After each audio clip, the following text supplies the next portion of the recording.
Tai labas rytas. Kaip jūsų tas testas? Ar jūs bandėt užpildyti testą? Ir kaip sekėsi? Kas užpildėt?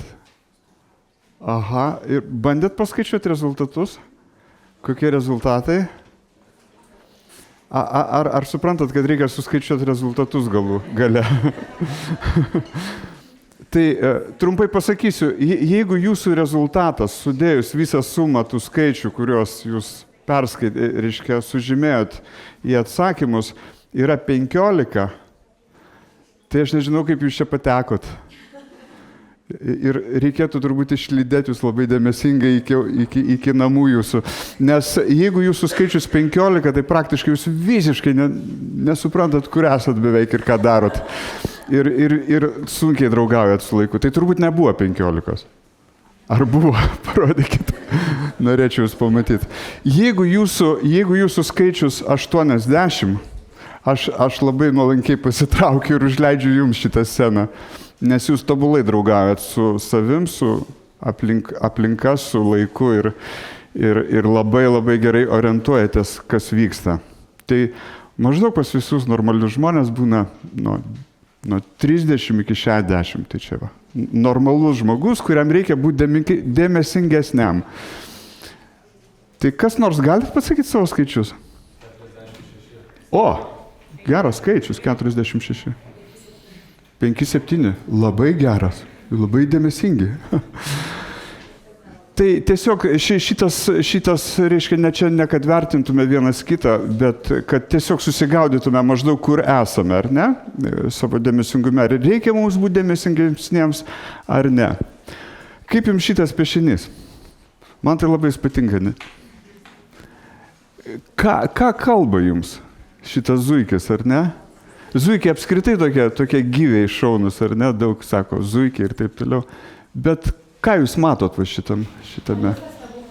Alisa stebuklų šalyje mato. Prasideda stebuklai, ar ne? Kas dar ką mato? Per greit bėgo. O, per greit bėgo zuikis, ar ne? Zuikis taip greit bėgo, kad dalis jo jau, reiškia, dalį savęs prarado. Išbirėt pradeda zuikis, ar ne? Jis kaip besielos. Aha, toks kaip tuščias, ar ne? Tik tai bėgimas, ar ne? Judėjimas. Kas dar ką matot? Čia labai toks mėsos valgymo... Prašau? Mėsos valgymo? Kažkas tarp vegetarizmo ir mėsos valgymo. Ai, tarp vegetarizmo ir labai įdomi įžvalga. Aha. Kas dar ką mato? Aš matau bangas. Bangas. Aha, tarsi judėjimo daug, ar ne? Tai laikrodžiai, ar ne? Žiūrėkit, laikrodžiai byra iš jo vidaus, ar ne? Jis taip greitai lekia, kad pats byra po truputį ir laikas byra. Ir ar šiek tiek galit surišti save su to zuikiu? Ar ne? Kartais gyvenimas atrodo, kad toks užtempuotas, ar ne? Kad bėgi kaip zuikis tave gena, tu žiūri, kad jau savęs nebesupranti, savęs prarandi, ar ne? Tai dažnai va toks būna santykis su laiku, kad reiškia, tas mūsų laikas kažkur dingsta ir kad į metų pabaigą mes pažiūrim, dalis mūsų prarasta jau, dalis laiko nutekėjo, mes nespėjam pavyti kažko tai. Dabar, jeigu kalbėt apie laiką, pasakysiu visą tiesą apie laiką šiandien. Meluoju. Tikrai neįmanoma. Bet vienas dalykas tai tikrai yra, kad laiko už nugaros mums daugėja, o priekyje mažėja. Tai tokia gera žinia. Kaip jums tokia žinia? Kiekvienam, ar tai būtų vaikas, ką tik gimęs, tik gimsta ir už jo nugaros pradeda daugėti laiko, o reiškia priekyje mažėti. Tai iš tikrųjų, reiškia, prisimenu save kaip vaiką, tai atsimenu vieną kartą mane ryte išvarė kažkodėl tėvai lauką anksti, nežinau kodėl, bet aš, reiškia, Atsiradau lauke, atsisėdau ant suolelio, nuostabus rytas, saulė teka ir staiga supratau, kad laukia tokia riebi diena, tokia didelė. Ir aš įsiganu, kaip aš ją nugyvensiu, ką reikės sugalvoti, kad šitą dieną išgyvent. Tai reiškia, jeigu pastebėjot, kada buvot jauni ir dabar daug labai jaunų, ir aš įsivaizduoju, kad jūs nesijaučiat, kad jums už nugaros yra kažkokia tai didelis laikas nugyventas, bet jaučiatės, kad priekyje yra labai daug laiko. Dabar, aš pasakysiu, man 56 ir kiekviena diena jinai lekia. Taigi aš stengiuosi kiekvieną akimirką išgyventi maksimaliai lėtai, maksimaliai sąmoningai, kad tau laiko išsaugot, kad jį sukurt, jeigu įmanoma, kuo mažiau gyventi automatiškai. Tai iš tikrųjų yra tas skirtumas, kaip vaikai laiką supranta ir kaip supranta pagyvenę žmonės. Pagyvenę žmonės dažniausiai sako, kur laikas dingsta, jis bėga tiesiog. Kažkas padarė tokį netgi tinklapį, kur, reiškia, gali scrollinti, reiškia. Tai parodyta, kad 1 metai, reiškia, vaiko išgyvento, tai praktiškai visas gyvenimas. Jo. Sako, vaikystėje mes išgyvenam visą gyvenimą. Po to jisai trumpėja, vis mažesnė porcija tau reiškia, paduoda, kur galų gale, ar ne, nieko nebelieka. Dabar apie laiką. Apie laiką toliau kalbant, reiškia, kaip mes apskritai, reiškia, į ką panašu tai, tas mūsų gyvenimas. Tiesą sakant, man panašu ir tai labai tokia įprastas palyginimas, kad staiga žmogus atsibunda, reiškia, atsibunda upės vidury. Taip įsivaizduojat? Nieko nebuvo, bats atsibundi ir žiūri, tave neša srovė, ar ne? Pabandai, reiškia, pasiirti į kairę, į dešinę, nelabai pavyksta. Matai, kad aplinkui irgi visus neša srovė. Pažiūri į save, irgi tavyje yra pilna pokyčių, tu pats kaip srovė. Vien žodžiu, supranti, kad viskas keičiasi, nieko neįmanoma išsaugot. Pas mus yra toksai noras ir troškimas kažkaip tai pasiekti kažką tai tokio labai stabilaus ir nurimt, atsipalaiduoti, galų gale pasiekiau. Iš tikrųjų, nei geri pasiekimai, nei kažkoks blogis, kuris mums nutinka, nėra amžinas ir mes visą laiką judam. Ir kažkaip labai didelis troškimas yra išlipti iš tos upės ant kranto ir pažiūrėti į tai iš nelaiko perspektyvos.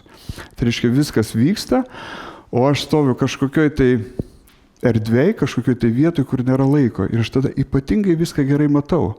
Ir kaip sakant, tai amžinas troškimas, turbūt pamenat Goethe, ar ne, kad sustok akimirką, ar ne, aš pasiekiau kažką, tai aš noriu tai sustabdyti, aš noriu išgyventi amžinybę.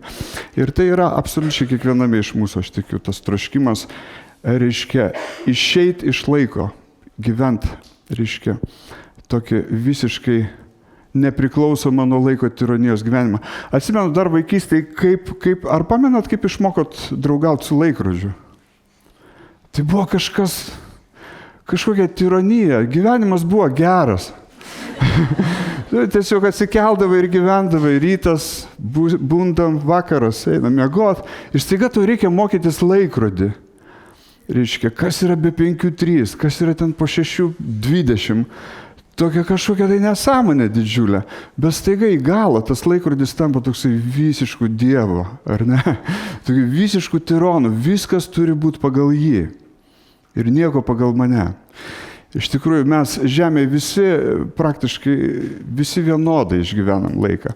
Žemėje galima skirtingai laiką išgyventi labai labai mažoj paklaidoj. Tai jeigu žinot, reiškia, įdeda atominį laikrodį ir paleidžia lėktuvu ir lygiai taip pat nustato kitą, tai randa, kad laikas pailgėja, kada greitis juda. Tai dabar truputį tos, kaip sakant, požiūrio į pasaulį ir požiūrio į laiką. Tai yra taip vadinamas tas senas laikas, mechaninis laikas, Newton, ar ne? Ir jisai iš to požiūrė į visatą, kad visata mechaninė, materialistinė ir laikas visoje visatoje vienodas. Ar ne? Pamenat šitą dalyką, ar ne? Visur vienodas laikas. Tai mes Žemėje taip ir gyvenam. Iš tikrųjų, Žemėje praktiškai mums laikas visiems yra vienodas. Mes negalim kalbėti apie reliatyvumą Žemėje. Bet, reiškia, po Einšteino mintis, kad yra erdvėlaikis, kad laikas laikas yra skirtingoje vietoje skirtingai išgyvenamas, priklausomai nuo stebėtojo. Tai reiškia, kuo didesnė gravitacija, laikas sulėtėja, kuo didesnis greitis, reiškia, laikas irgi sulėtėja. Galima taip laiką supjaustyti, kad praktiškai šviesa sustoja.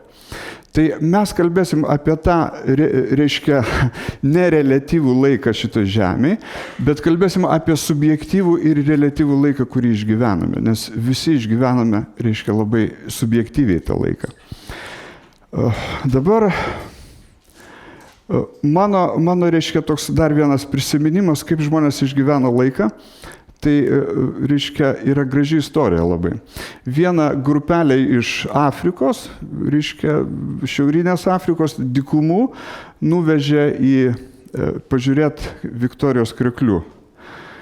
Ir jie vandens išvis ten vos matė, tas vanduo labai brangus, jiems, reiškia, staiga jie mato krioklį, įsivaizduojat, kur daug vandens krenta. Ir reiškia, jie visiškai be žado nuostaboje sustoja ir įsižioja ir žiopso. Reiškia, ir praeina valanda ir jie nepajuda, jie žiūri į tą krioklį. Ir tada gidas sako, ei, mums laikas važiuoti ir turim kitko. O jam atsako, palauk, sako, palaukiam, kol baigsis. Ką tai reiškia? Kada žmogus pagautas nuostabos yra, ar ne? Pamenat save nuostaboje, kažkoks saulėlydis, kažkokie kalnai, ar ne, kurie taip, ops, arba kažkas labai gerai atlieka kažką tai. Laikas sustoja, mes būnam pagauti nuostabos. Ir, kaip pasakyti, nuostaba praktiškai yra raktas į ne tik reiškia laiko tavo tokį intensyvesnį suvokimą ir pasaulio suvokimą, bet nuostaba iš esmės yra apskritai toksai kaip esminis požiūris į gyvenimo, reiškia kaip nuostata, kuri tikrai, reiškia, padeda mums kažkaip tai tą gyvenimą nepriimti kaip savaime suprantamą dalyką. Dabar aš truputį jungsiu kitą pavarą ir pakviesiu jūs, reiškia, abstrakčiam truputėlį mąstymui. Nes jeigu mes norim suvokti gyvenimą, laikas ir gyvenimas yra, va taip, reiškia, laikas ir gyvenimas yra, galima sakyti, sinonimai. Jeigu mes norim suvokti, reiškia, laiką arba gyvenimą, mums reikia šiek tiek pabandyti abstrakčiai pamastyti. Tai jeigu man pavyks įrodyti dabar jums, o tai yra jūsų vaizduotė, kuri gali jūs išmesti iš reiškia, tų įprastų dalykų. Jeigu man pavyks įrodyti jums, kad, sakykim, kad viskas, kas čia vyksta, šiuo metu nėra savaime suprantama. Bet tai yra visiškas, kaip pasakyti, visiška nenormalybė. Ar kilo jums mintis, kad nors, kad visa tai, kas čia vyksta, kažkaip labai keista ir labai nenormalu? Na taip, gal taip, gal ne. Žiūrėkit, va čia toksai bus tas toksai vaizduotės pratimas, išlipti iš tos upės tėkmės ir atsistoti ten, kur nieko nėra. Gali truputėlį įsivaizduoti nieko. Tai va, tas nieko, kada nėra net nieko, kas supranta tą nieką, yra labai normalu. Visa kita yra labai nenormalu. Kaip jums tokia mintis? Nepažaiskit su ja. Niekas yra normalus. Jau jeigu kažkas nieką supranta, jau tai yra labai nenormalu, nes yra kažkas. Yra sąmonė. Ir tai nieko gero, nes jinai iš kažkur turėjo atsirasti. Tai visiškai racionalu, ar ne? Tiesą sakant, bet kokia būtis iš esmės yra ir racionali, nenormali, keista. Tai va, aš kodėl tai kalbu? Dėl to, kad aš noriu pasakyti, kad mes įprantam šitą gyvenimą priimti kaip savaime suprantamą. Visiškai. Mes atsikeliam, kaip sakau, atsibudau upėj, nežinau nieko kito. Bet iš tikrųjų tai, kad mes esam, yra visiškai keista, visiškai nenormalu. visiškas stebuklas, taip sakykim. Už tai reiškia žmonės, kurie ir tai filosofus jaudino visą laiką, teologus jaudino, visus tai jaudino šitas nenormalumas būties. Dabar jeigu mes pradedam mąstyti, kad nieko yra tikrai normalu ir kada niekas nieko nesupranta, to nieko yra normalu, tai tas, kas yra tame nieke ir kažką supranta, tai jau nenormalus dalykas, iracionalus ir jį galima būtų pavadinti Dievu arba pirminė realybė. Žiūrėkit, jinai ne ką keistesnė ir ne ką nenormalesnė negu mes patys. Sunku man įrodyti, ar ne? Kažkaip jūs taip įsitikinę, kad čia viskas taip ir turi būti, savaime suprantama. Kita vertus yra toks dalykas, kad tai, kad jūs esat, jūs kaip individas, aš kaip individas, tai yra šansas mums būti.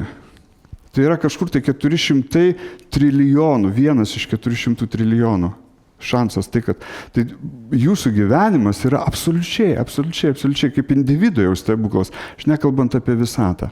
Dabar yra visatos tie modeliai. Kodėl aš noriu tai reiškia taip stipriai įdėti? Dėl to, kad jeigu mes įsivaizduojam, kad viskas savaime suprantama, mes prarandam nuostabą.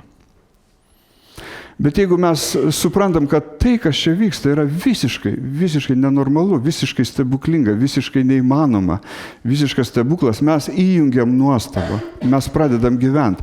Iš tikrųjų, vaikai pilni nuostabos, jiems viskas keista, ar ne? Po trupučio viskas tampa normalu, o į galą tai iš viskas kartojasi ir mes jau nebegyvename, mes sustojame iš esmės. Tai reiškia, kas tą mūsų gyvenimą daro normaliu, tai būtent laikas. Laiko grandinė.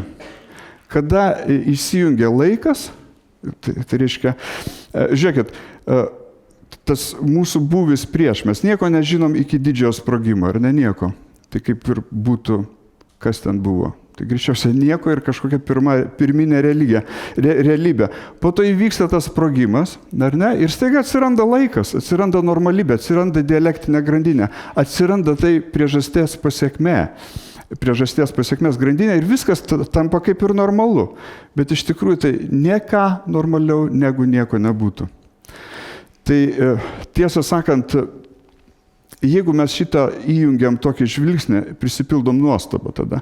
Ir laikas sukuria, kaip visi žinom, praeitį. Reiškia, yra keli modeliai tos visatos, kurioje gyvenam. Yra vienas modelis, kad visada sprogo ir prasidėjo ir auga, tai visą laiką praeitis yra ir jinai auga ta praeitis. Yra modelis, kad yra tik dabar. Reiškia, ir yra modelis, kad ir praeitis, ir dabartis, ir ateitis yra visiškai, reiškia, nuolatos esantis dalykas. Tai kuris jums priimtinesnis iš šitų modelių? Įsivaizduojat, kad visą laiką praeitį. Na, pažiūrime praeitį tada. Kas jeigu aš pasakysiu, kad mes jau kažkiek gyvenam praeitį? Žiūrėkit, va čia prasideda relativizmas. Žiūrinti tos žmonės, kurie gyveno anksčiau, ar ne? Jie praeitis yra. Bet iš jų taško žiūrint, ar ne, kada jie gyveno, tai buvo taip gyva, taip tikra, jie buvo taip įsijautę. Dabar jeigu jiems pasakytume, mes iš čia, jūs seniai mirė, ar ne, jie nepatikėtų, jie sakytų, ne, mes labai įsijautę, mes gyvenam. Jeigu kažkas mums pasakytų, tai žmonės, jūs seniai mirė, mes labai supyktumėm, mes sakytumėm, čia tikrai absurdas. Bet kažkuria prasme mes gyvename praeitį, ar ne? Kažkuria prasme. Žiūrėkit, aš kalbu dabar, kiekvienas mano žodis, jisai tampa praeitim neišvengiamai. Iškart krenta į praeitį, ir man iš kažkur paduodamas dabar. Ir ateina jisai irgi iš kažkur, tai iš niekur, iš ateities. Jaučiat, kaip viskas trapu. Dabar, jeigu aš pasakyčiau, kad mes jau gyvenam ateity, ar tai būtų keista? Čia galbūt arčiau. Keista? Nekeista. Aha, labai teisingai, žiūrėkit, planavot šitą susitikimą važiuoti, ar ne? Jums vakar, gulint lovą ir mąstant apie Creative Morning, šitas daiktas buvo ateitis, kažkas būsimo. Dabar jūs sėdit, jūs gyvenat ateitį šiuo metu. Žiūrėkit, eidami į mokyklą, reiškia, baigdami mokyklą, svajojat apie universitetą, ar ne apie aukštąją. Greičiausiai jūs mokotės dabar ir tai yra jūsų ateitis. Jūs gyvenate ateitį, mes gyvenam nuolatos ateitį. Ar jums patinka šitą ateitis? Čia jau kitas klausimas. Ar jūs patinkat pats savo šitoje ateitį? Irgi kitas klausimas. Dabar kokios emocijas sukelia ir kokios emocijos surištos su praeitim ir ateitim? Kas maždaug gali pakomentuoti? Praeitis, kokias emocijas iššaukia? Kaip sakau, jau mes gyvenam kažkuria prasme nuolatos praeitį. Kokios emocijos? Tai paprastai nostalgija, sentimentai, gali būti dėkingumas, ar ne? Žmogus gali būti dėkingas, gali būti pasitenkinimas, gali būti netgi džiaugsmas dėl praeities. Bet lygiai taip pat gali būti labai stiprios emocijos priešingos, gali būti labai didelis nusivylimas, gali būti liūdesys, gali būti net sielvartas, gali būti apgailestavimas dėl praeities. Dabar kokias emocijas turi ateitis? Prašau? Pozityvias, viltis, ar ne? Lūkestis kažkoks, ar ne? Tikėjimasis kažko tai.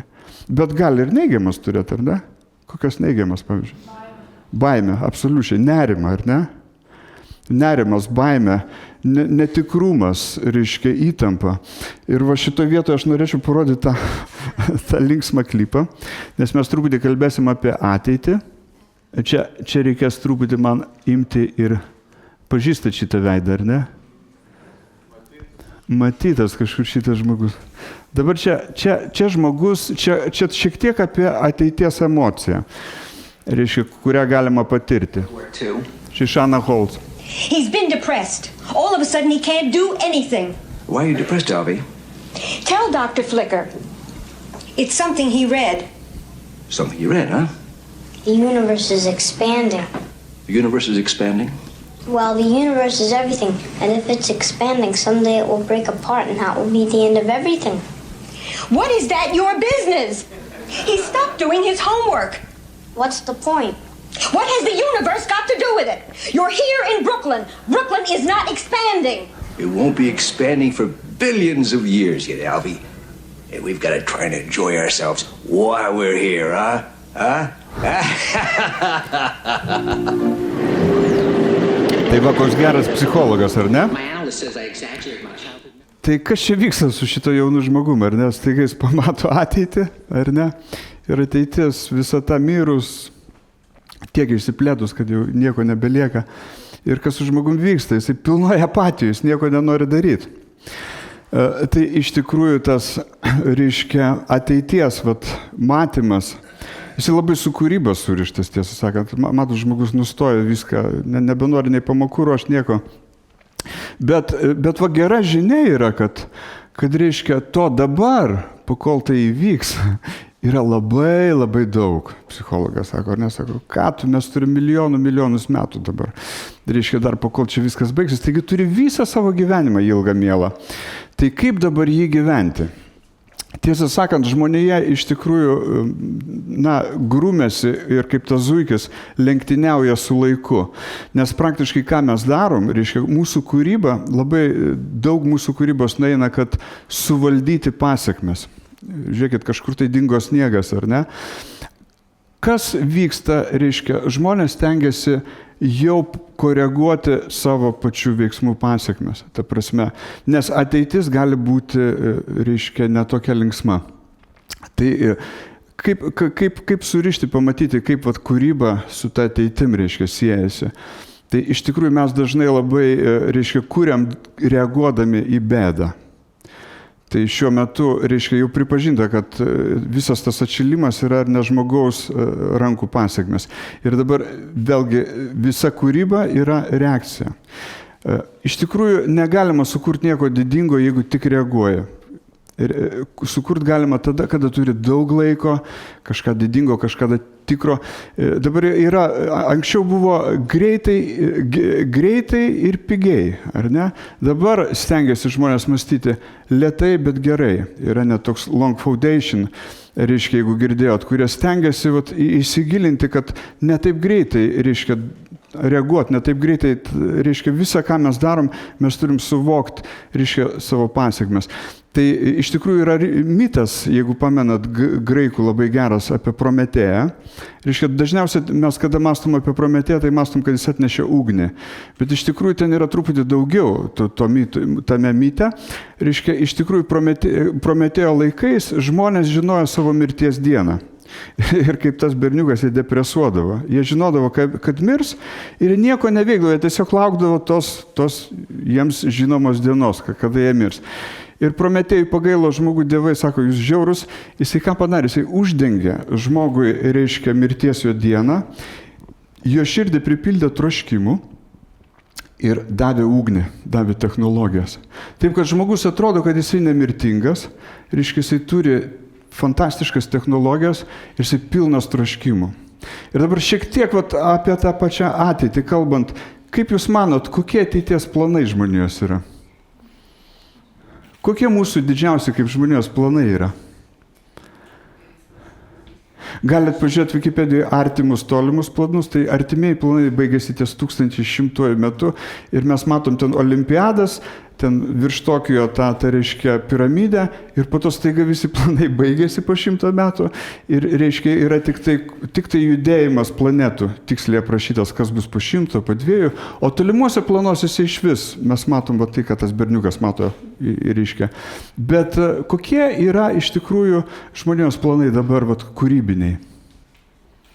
Patys pagrindiniai. Nemirtingumas. Taip, mes norim gyventi amžinai. Mes viską darom, kad gyventi amžinai. Visa mūsų kūryba, mūsų reakcija į ateitį, mūsų reakcija į mirtį yra, reiškia, sukurti technologijas. Ne? Sukurti, perkelti mus į reiškia, kažką tai stabilesnio, patikimesnio, mūsų kūnai, kad būtų jie žymiai ištvermingesni, kad ta sąmonė įkristų.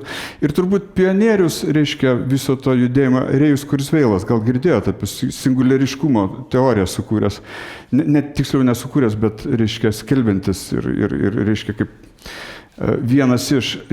Ką nors girdėjote apie Rėjų Kurzveilą?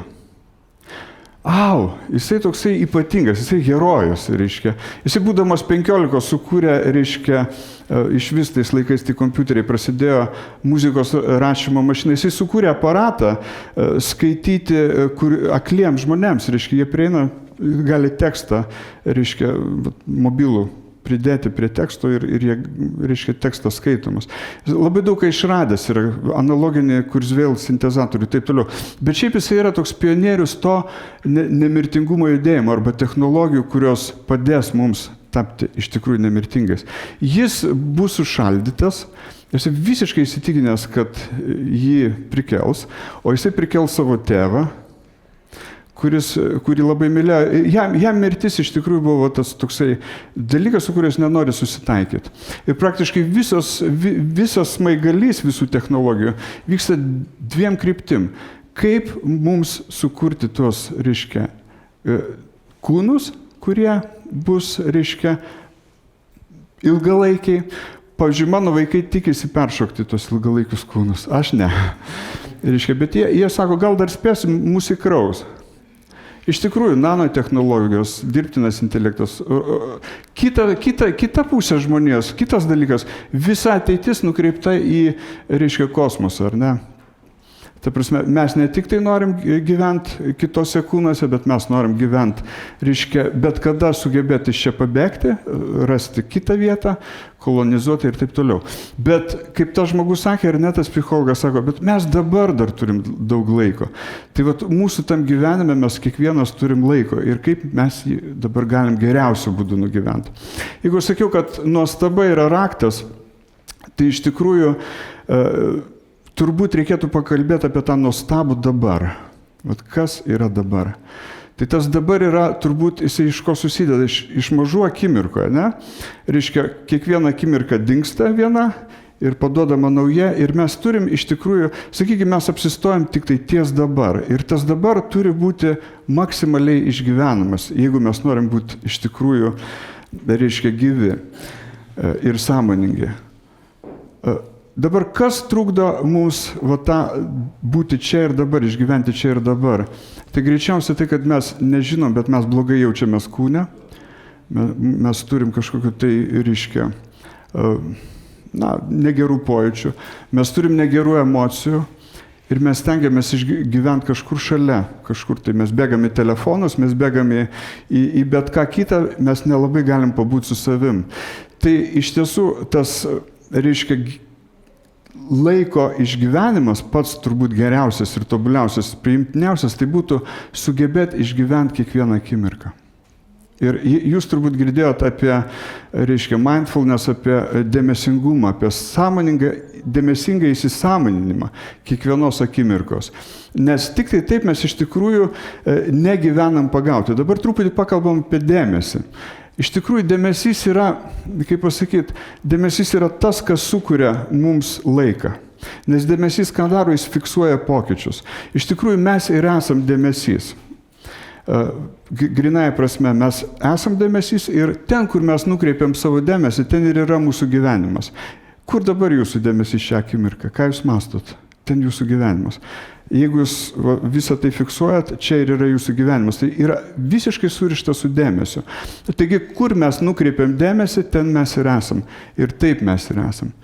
Dabar kitas judėjimas būtų, kuris irgi, reiškia, turi reikalą su laiku, tai gal girdėjot flow. Buvo toksai psichologas Michail Csikszentmihalyi, neįmanoma pavardė vengriška.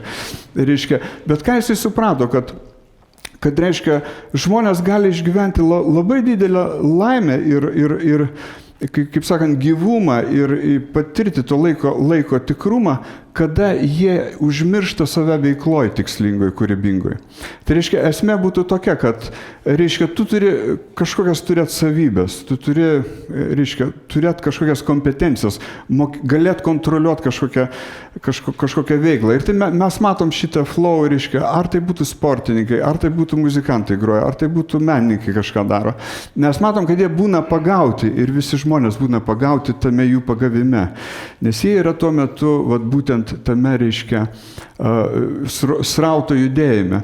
Ir labai įdomu, kad visa ta srauto teorija irgi labai gerai paaiškina 3 emocijas. Reiškia, apatijos emocija.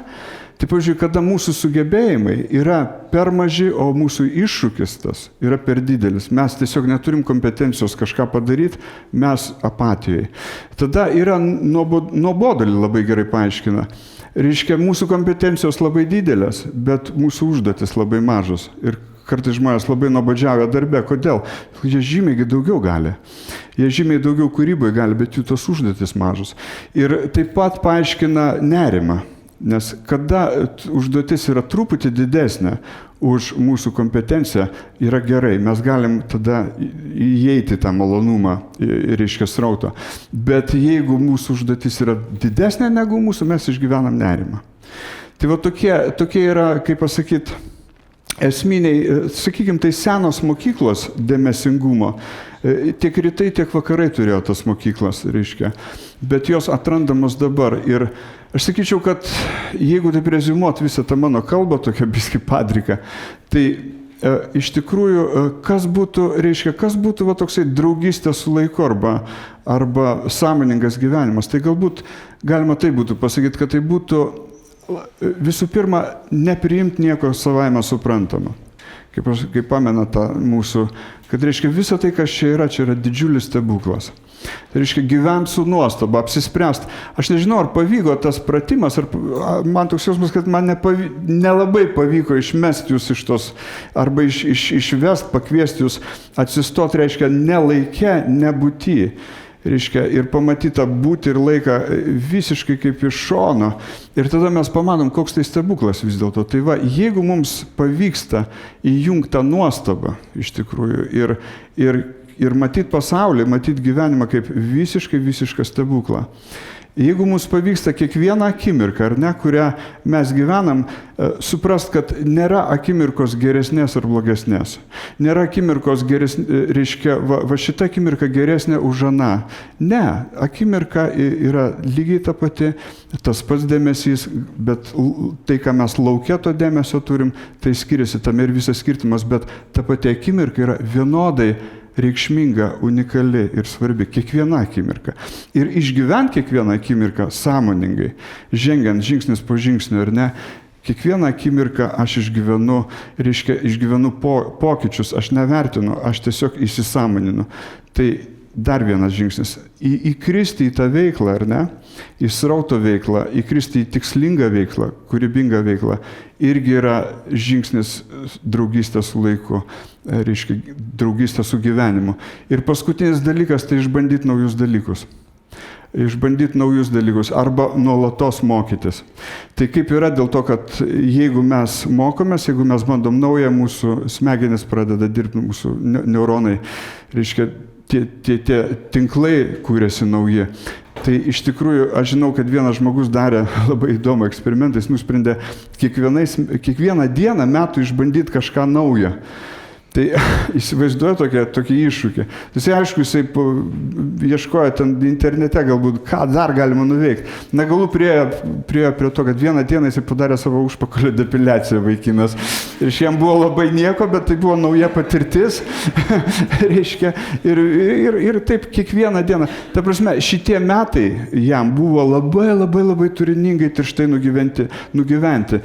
Nes kas suvalgo laiką, tai besikartojantis dalykai nuolatos. Jeigu mes tą patį darom kiekvieną dieną, ypatingai senstantis žmonės, tai jau tie tos mūsų, smegenys jos veikia minimaliai, ta prasme, jos ten tie, vaikšto tie signalai tais pačiais takeliais ir laiko kaip ir nėra, mes neišgyvenam laiką.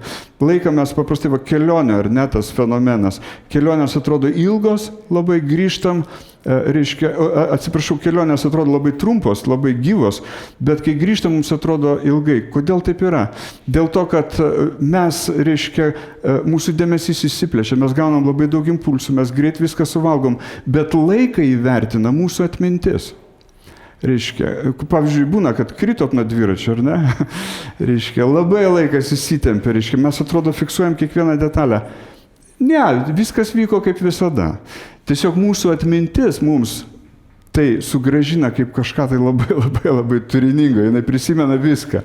Tai nėra laiko fokusas, tai yra atminties fokusas greičiau. Tai va, tai paskutinis dalykas būtų mokytis kažką naujo visą laiką, arba patirti kažką naujo. Aš atsimenu, kai mano gyvenimas jau pasidarė, einu į pabaigą, pasidarė toksai visai, vienodas. Aš 50 metų pradėjau studijuoti interjero dizainą. Kada nuėjau į antrą kursą iš karto, tai mano draugės studentės negalėjo patikėti, kad aš ne mokytojas.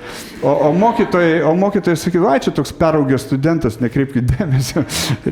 Ta prasme, bet aš prisimenu tos metus kaip kažką labai tiršto, kaip labai kažką tai tikrai gyvo, kai kažką, kas mano gyvenimą pajudino. Lygiai taip pat peržiūrėti savo pasaulėžiūrą, padaryti inventorizaciją, ar ne?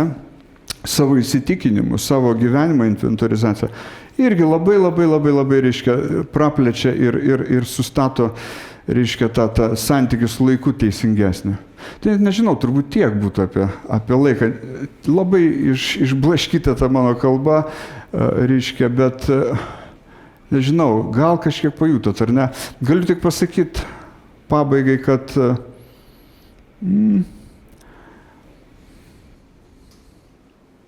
aš nežinau, kaip jums šitas laikas. Ar prabėgo greitai, ar lėtai, kiek mes žymiai viršėm normą, ar ne, stipriai? Baigiam, mes baigiam. Lina, jūs ar ne, baigsit?